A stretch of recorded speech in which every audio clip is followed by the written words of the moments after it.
हरे कृष्णा। राधे राधे दोस्तों। माघ मास महात्म 10 हम आज आपसे शेयर कर रहे हैं। आज है माघ का 10वां दिन।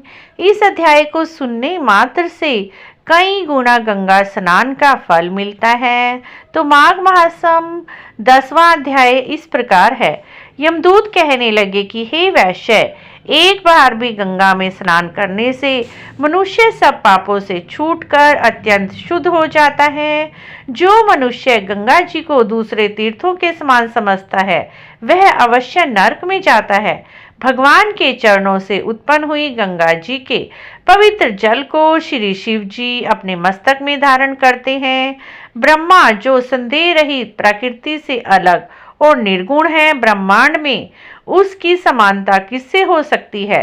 गंगा जी का नाम हजारों योजन दूर से ही लेने वाला नरक में नहीं जाता।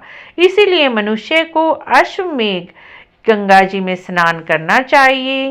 हे वैश्य, जो ब्राह्मण दान लेने का अधिकारी होकर भी दान नहीं लेता वह आकाश के नक्षत्रों में चंद्रमा के समान है। जो कीचड़ से गौ को निकालता है, जो रोगी की रक्षा करता है, जो गौशाला में मरता है वह आकाश में तारा होता है।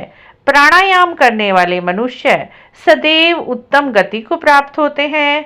प्रातः समय स्नान के पश्चात जो 16 प्राणायाम करते हैं वह घोर पापों से बच जाते हैं। जो पराई स्त्री को माता समान मानते हैं वह यम की यातना को नहीं भोगते। जो मन से भी कभी पर स्त्री का चिंतन नहीं करते वह दोनों लोकों को अपने अधीन करते हैं। जो पराये धन को मिट्टी के समान समझता है वह स्वर्ग में जाता है। जिसने क्रोध को जीत लिया मानो उसने पृथ्वी को ही जीत लिया। जो माता पिता की सेवा देवता तुल्य करता है वह यम द्वार नहीं देखता, और जो गुरु की सेवा करते हैं वह ब्रह्मलोक को प्राप्त होते हैं। शील की रक्षा करने वाली स्त्री धन्य है। शील भंग करने वाली स्त्री यमलोक जाती है।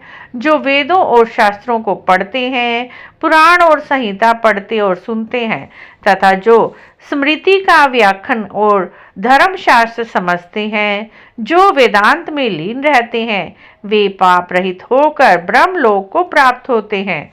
जो अज्ञानियों को वेद शास्त्र का ज्ञान देते हैं वे देवताओं से भी पूजित होते हैं।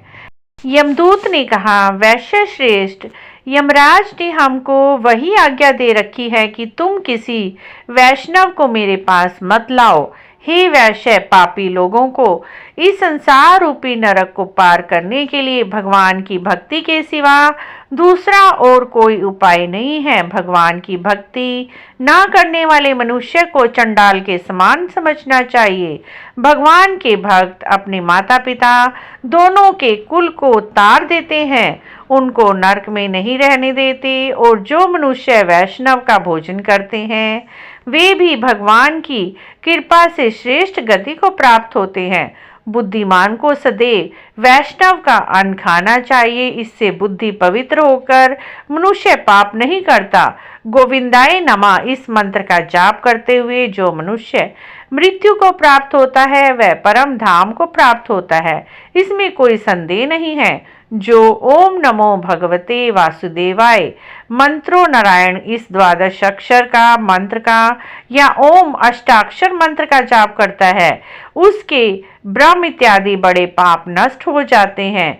इस प्रकार माघ मास महात्म अध्याय 10 संपूर्ण हुआ। मित्रों, कल 11वां अध्याय आपके लिए लेकर आएंगे। अगर आपको माघ के ये महात्म की कथाएं अच्छी लग रही हैं तो प्लीज़ हमारे चैनल को सब्सक्राइब करें, लाइक एंड कमेंट भी करें। कमेंट बॉक्स में जय श्री कृष्ण अवश्य लिखें।